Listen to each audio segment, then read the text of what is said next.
অনেক অনেক রিভিউ দেখার পর আমি সম্মত হলাম যে এই জেলটি যদি কিনি তাহলে আমার পুরনো ব্যাটারিগুলো নাকি ভালো হবে।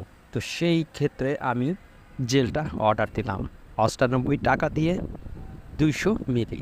শেষ পর্যন্ত এটি আমার হাতে এসে পৌঁছলো। এখন আমি এই প্যাকেটটি খুলে দেখব। প্যাকেটটি অনেক ভালোভাবে প্যাক করা।